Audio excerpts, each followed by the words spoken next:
Assalamualaikum warahmatullahi wabarakatuh. Selamat pagi. Melanjutkan bab yang kemarin mengenai sistem reproduksi pada manusia. Sekarang kita akan belajar struktur dan fungsi sistem reproduksi manusia. Bisa dilihat di gambar ini ada organ reproduksi laki-laki dan organ reproduksi perempuan. Nah, proses yang berlangsung di dalam organ reproduksi laki-laki dan perempuan. Bisa dilihat ya, yang pertama kita akan membahas organ reproduksi laki-laki terlebih dahulu. Yang nomor 1 ya, dinamakan ada urinary bladder, yaitu tempat kantung kemih atau urin ya. Kemudian ureter ya. Yang ketiga ada seminal vesicle. Kemudian ada ejaculator duct ya, ejaculator duct. Fungsinya adalah untuk mengeluarkan sperma. Kemudian ada rectum, ada prostate gland, ada bulbourethral gland. Kemudian yang ini adalah anus ya. Ada ductum deferens, ada epididymis, ada testis ya. Testis ini berfungsi untuk memproduksi sperma. Ada skrotum, kemudian ada prepuce, ada gland penis. Yang nomor 15 penis. Yang nomor 4 yang berapa ya? Nomor 16 adalah uretra, yaitu tempat saluran untuk mengeluarkan urin atau air pipis ya. Nah, untuk kita lanjut ke organ reproduksi perempuan, yaitu yang pertama ada ovum ya. Ovum ini adalah tempatnya sel telur, diproduksinya sel telur. Kemudian ada endometrium ya, dilihat itu adalah dinding dari rahim. Ada cervix ya, cervix ini ada pintu antara rahim dan lubang vagina.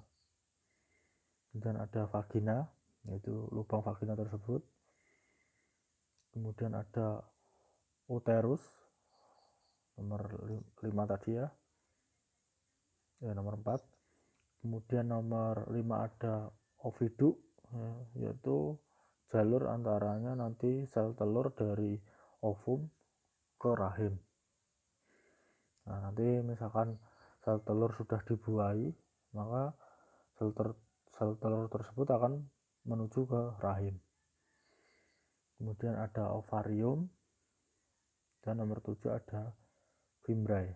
Nah, ini minta tolong gambar ini digambar ya, digambar secara lengkap seperti apa yang ada di gambar ini sebagai catatan.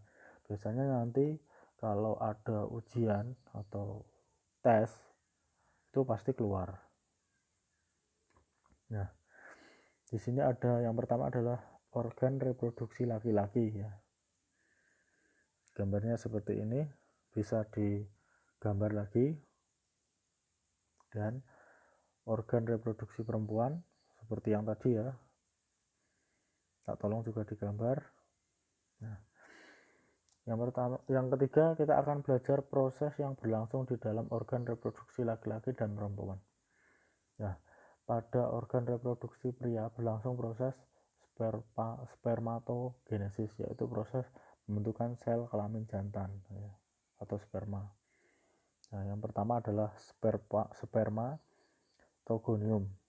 Nah, awalnya seperti itu, terus spermatosit, yaitu sperma primer ya. Nah, melalui dari pembelahan-pembelahan ya, kita kemarin sudah mencatatnya, kalian juga sudah mencatat pembelahan. Kemudian ada spermatosit sekunder. Kemudian ada spermatid, yaitu kemudian jadilah spermatozoa, yaitu sperma yang sudah siap atau siap untuk membuahi begitu. Kemudian proses yang berlangsung di dalam organ reproduksi laki-laki dan perempuan. Nah, pada organ reproduksi wanita berlangsung peristiwa oogenesis, yaitu proses pembentukan sel telur atau ovum.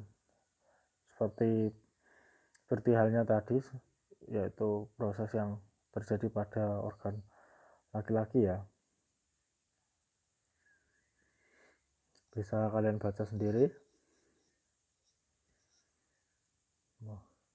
Ini juga minta tolong yang ini sama yang ini juga digambar prosesnya. Kemudian proses yang berlangsung di dalam organ reproduksi laki-laki dan perempuan.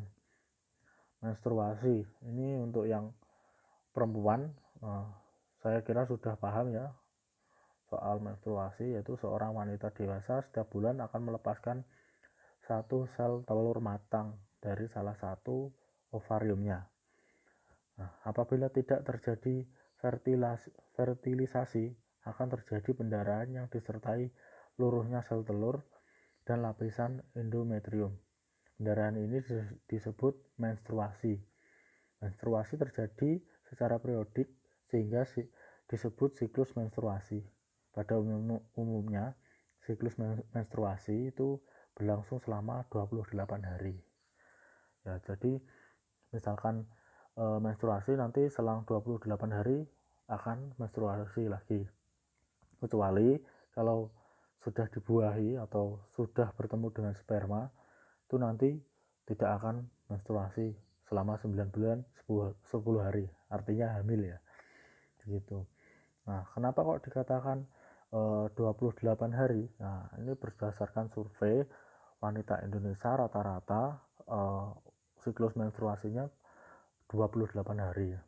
Nah, namun terkadang ada yang mungkin 1 bulan itu bisa menstruasi 2 kali, ataupun yang menstruasinya itu lebih dari beberapa bulan baru menstruasi, itu juga ada. Itu tergantung dari hormon wanita tersebut. Nah, proses yang berlangsung di dalam organ reproduksi laki-laki dan perempuan ini ada fertilisasi, yaitu sebulan sekali ovarium melakukan ovulasi melakukan ovulasi, yaitu pengeluaran sel telur matang yang berupa oosit sekunder. Sel telur ini siap dibuahi sperma. Peleburan antara sel telur dengan sperma disebut pembuahan atau fertilisasi ya. Fertilisasi terjadi di dalam tuba falopi atau menghasilkan zigot. Nah, bisa dilihat ya tadi ya prosesnya. Nah, ini pertama adalah sperma masuk dan bertemu dengan sel telur. Seperti yang saya katakan di awal tadi, ketika sperma sudah ketemu dengan sel telur, maka dia akan keluar dan menempel di dinding rahim. Nah, bisa dilihat ya gambarnya ya. Nah, kemudian kesehatan organ reproduksi manusia ya, penyakit pada sistem reproduksi manusia. Yang pertama keputihan. Ini sering terjadi pada perempuan ya. Pasti juga ada yang mengalami seperti ini, penyakit keputihan, yaitu penyakit yang ditandai dengan keluarnya cairan kental berwarna putih dari alat kelamin ya, disebabkan oleh infeksi jamur Chlamydia trachomatis atau Candida albicans atau bakteri Candida vaginalis dan Trichomonas vaginalis. Pencegahannya dengan cara menjaga kelembapan alat kelamin. Nah, diharapkan tetap menjaga kelembapan kelamin tersebut ya untuk perempuan ya. Jadi jangan sampai terlalu lembab gitu. Biasanya kalau terlalu lembab ya sering terjadi keputihan karena bakteri-bakteri dari kelembapan tersebut ya. Kemudian yang kedua ada gonor atau kencing nanah. Gonor atau kencing nanah, yaitu penyakit yang ditandai dengan keluarnya nanah dari saluran kencing sehingga terasa sakit saat buang air kecil. Ya, disebabkan oleh infeksi bakteri Neisseria gonorrhoeae. Ya. Pencegahannya dengan cara menghindari kontak seksual dengan menderita. Jadi penyebab dari gonor atau kencing nanah ini ditularkan secara seksual atau biasanya disebut dengan seks bebas atau sering bergonta-ganti pasangan gitu ya. Nah, awalnya seperti itu. Kemudian untuk nomor 3 ada sifilis atau raja singa ya. Ini hampir sama dengan gonor, penyakit yang ditandai dengan timbulnya luka pada alat kelamin, rektum, lidah atau bibir, tetapi tidak terasa sakit. Jadi awalnya itu kayak bental-bental kecil, ya sedikit mirip jerawat. Ya. Kemudian disebabkan oleh infeksi dari bakteri Treponema pallidum. Ya. Dan yang ketiga, pencegahannya dengan cara menghindari kontak langsung antara kulit di kulit dengan selaput lendir atau cairan tubuh menderita. Nah, jadi ini yang namanya sifilis atau raja singa ini agak berbahaya ya. Jadi tersentuh dengan orangnya pun, kemudian tersenggol dengan keringatnya pun itu bisa menular. Nah, ini sejenis kayak HIV. Ya. Nah, saya katakan tadi ya, keluar ya, ada AIDS, ya, kita sebut dengan HIV ya, penyakit yang merusak sistem kekebalan tubuh penderita ya. Penyakit ini itu disebabkan karena seks bebas, bisa jadi itu karena alat suntik ya, alat suntik yang sudah dipakai tapi dipakai ke orang lain, itu bisa menular ya, disebabkan oleh HIV atau Human Immunodeficiency Virus ya. Jadi penyakit ini itu menyerang sistem kekebalan tubuh, dalam artinya itu memakan sel darah putih.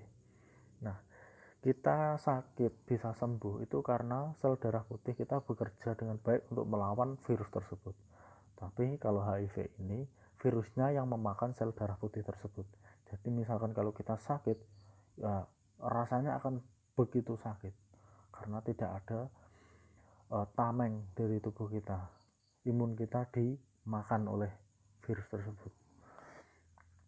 Nah, nomor 5 ada herpes genitalis, yaitu penyakit yang ditandai dengan timbulnya bintil-bintil berisi cairan di alat kelamin atau dubur atau mulut dan terasa sakit.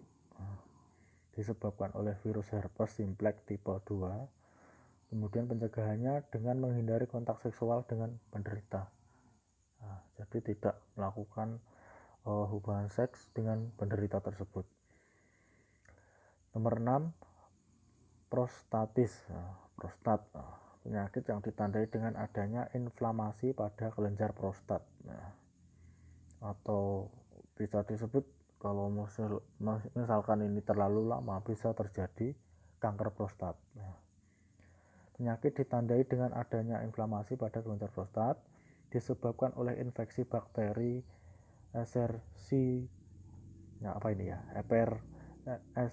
Escherichia coli ya, atau non bakteri.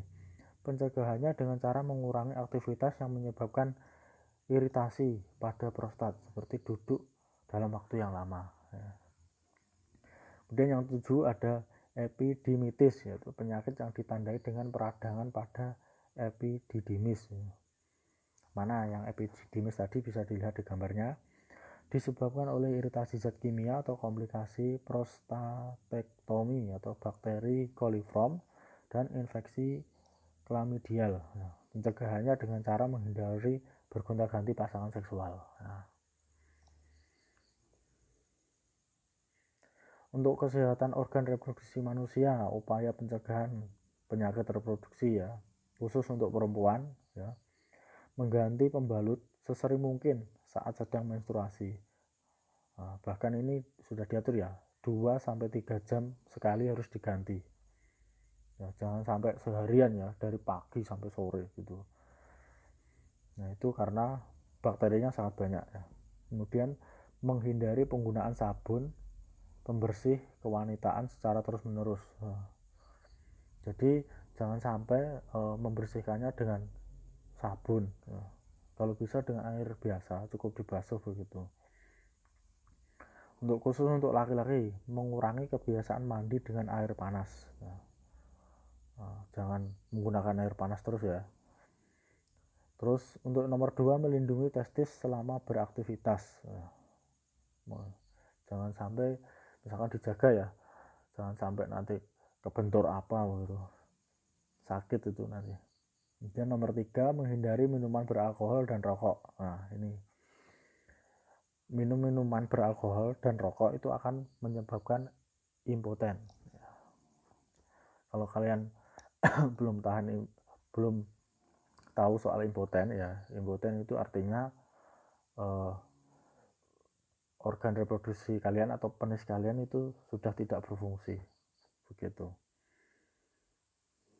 Nah, cukup ya, babnya sampai di sini. Pertemuan selanjutnya ya, bukan minggu depan, pertemuan selanjutnya kita akan latihan soal. Latihan soal dalam arti ini adalah tugas untuk kalian. Terima kasih, saya akhiri dulu. Wassalamualaikum warahmatullahi wabarakatuh.